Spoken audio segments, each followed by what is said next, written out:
नमस्कार, आदाब, सत श्री अकाल, जय भीम, जोहार। मेरा नाम है नवीन कुमार।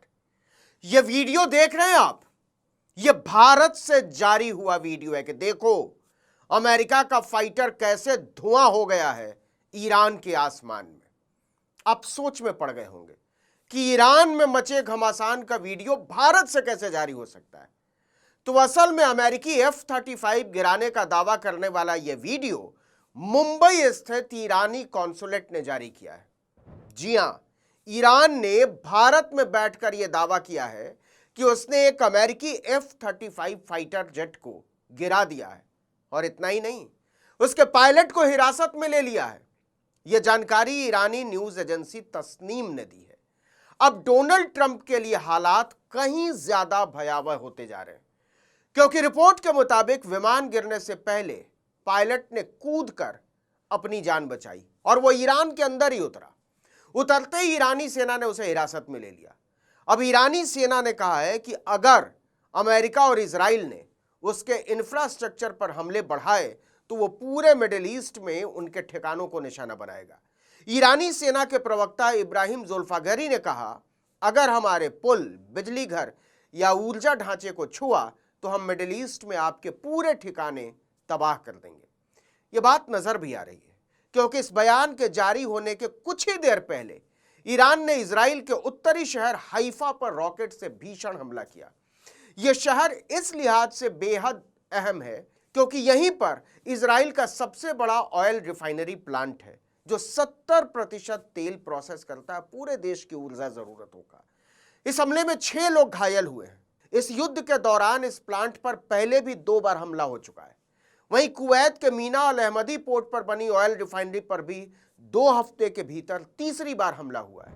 यह मिडिल ईस्ट की सबसे बड़ी रिफाइनरियों में से एक है। आपको बता दें कि कुवैत और ईरान की दूरी केवल 80 किलोमीटर है। इसके साथ ही ईरान की सेना ने कहा है कि उसने जॉर्डन में मौजूद अमेरिका के एक बड़े एयरबेस अल अजराक पर ड्रोन हमला किया है। इस एयरबेस पर 24 घंटे अमेरिकी लड़ाकू विमान तैनात रहते हैं। ये एयरबेस अमेरिका के लिए बहुत अहम माना जाता है, क्योंकि यहीं से फाइटर जेट उड़ान भरते हैं और निगरानी और ड्रोन मिशन चलाए जाते हैं। ईरान का कहना है कि यह हमला उसने अमेरिका की हवाई ताकत को उसकी हैसियत बताने के लिए किया है। इसके साथ ही ईरान ने अमेरिका को चेतावनी दी है कि अगर उसने बिजली संयंत्रों पर हमला जारी रखा तो वो क्षेत्र की ऊर्जा और टेलीकॉम कंपनियों को निशाना बनाएगा।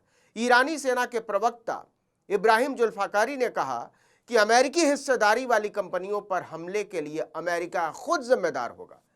अब देखिए कि ईरान के इन बढ़ते हमलों की वजह से डोनाल्ड ट्रंप की बौखलाहट भी बढ़ती जा रही है और इसी बौखलाहट में ट्रंप ने बका है, कहा नहीं है, बका है कि अगर ईरान के साथ समझौता नहीं हो पाया तो इसकी जिम्मेदारी उपराष्ट्रपति जेडी वांस की होगी और अगर समझौता हो गया तो पूरा क्रेडिट अकेला मैं खा जाऊंगा। लेकिन ट्रंप की यह बौखलाहट यहीं तक नहीं है, वो अपनी ही सरकार के प्रमुख लोगों पर भरोसा नहीं कर पा रहा है। आपको बता दें कि वो एप्स्टीन फाइल्स केस में ठीक से पैरवी न करने को लेकर अमेरिका की अटॉर्नी जनरल पैम बॉन्डी को हटा ही चुका है, लेकिन इसके बाद अब ट्रंप सरकार में कुछ और बड़े अफसरों को निकालने की भूमिका बना रहा है।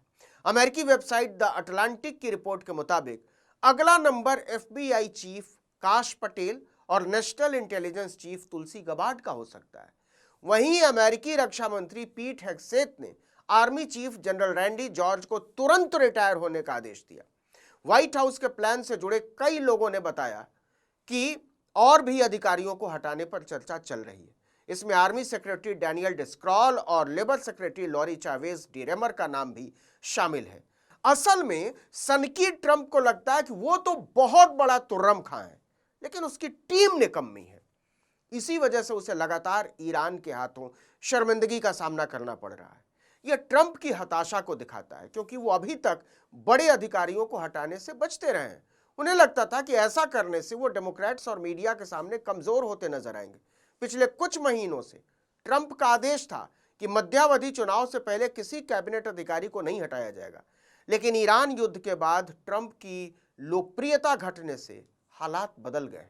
2 दिन पहले ही ट्रंप की बदतमीजी पर एक टेलीविजन एंकर ने उन्हें लताड़ते हुए कहा था कि क्या आपको देश की जनता के सामने झूठ बोलते हुए शर्म नहीं आती।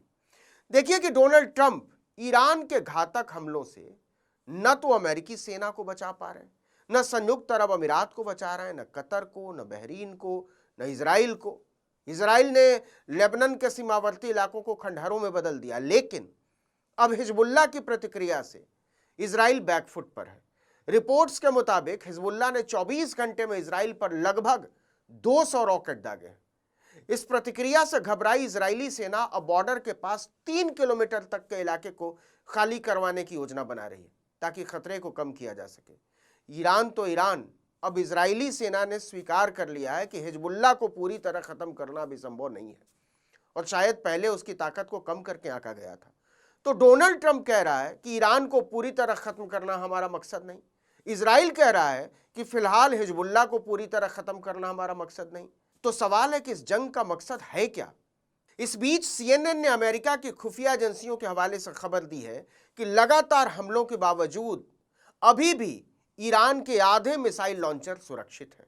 इसके अलावा ईरान के पास हजारों ड्रोन भी बिल्कुल सुरक्षित है, जिनमें से लगभग 50% इस्तेमाल के लिए तैयार हैं। इसने डोनाल्ड ट्रंप के उस दावे की धज्जी उड़ा दी है जिसमें उन्होंने कहा था कि ईरान की सैन्य ताकत बहुत हद तक खत्म हो चुकी है।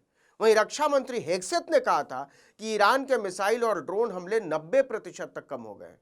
इसीलिए अमेरिकी मीडिया खुलकर कह रहा है कि राष्ट्रपति डोनाल्ड ट्रंप देश की जनता से झूठ बोल रहे हैं। अब आइए समझ लेते हैं कि इस सब में भारत कहां खड़ा है और कहां खड़े हैं भारत के इंटरनेशनल विश्व गुरु। होर्मुज स्ट्रेट में जहाजों की आवाजाही अब धीरे धीरे बढ़ रही है। समुद्री खुफिया कंपनी विंडवार्ड के अनुसार 3 अप्रैल को इस अहम समुद्री रास्ते से 16 जहाज घुस रहे। इसमें फ्रांस के जहाज हैं, फिलीपींस तक के जहाज हैं। तो हमारे जहाज कहां हैं? आपको बता दें कि ब्रिटेन की पहल पर होर्मुज स्ट्रेट को फिर से खोलने के लिए हुई ऑनलाइन बैठक में 60 से ज्यादा देशों ने हिस्सा लिया। इस बैठक में भारत की तरफ से विदेश सचिव विक्रम मिस्री शामिल हुए और मिस्री ने स्वीकार किया कि होर्मुज संकट में भारत इकलौता देश है जिसके नागरिक मारे गए हैं। मीडिया रिपोर्ट्स के मुताबिक होर्मुज संकट में अब तक 3 भारतीय नाविक मारे जा चुके हैं। ये सभी विदेशी जहाजों पर काम कर रहे थे। ये है हमारे विश्व गुरु पौ की ताकत। इस वीडियो में इतना ही, लेकिन अगर आपने आर्टिकल 19 इंडिया को अब तक सब्सक्राइब नहीं किया तो फौरन कर लीजिए, बेल आइकॉन दबाइए, घंटी जैसी आकृति लाइक कीजिए और कमेंट करके बताइए हमारा वीडियो आपको कैसा लगा। हमारा ट्विटर हैंडल है आर्टिकल 19_इंडिया और मेरा ट्विटर हैंडल है नवीन जर्नलिस्ट। नमस्कार।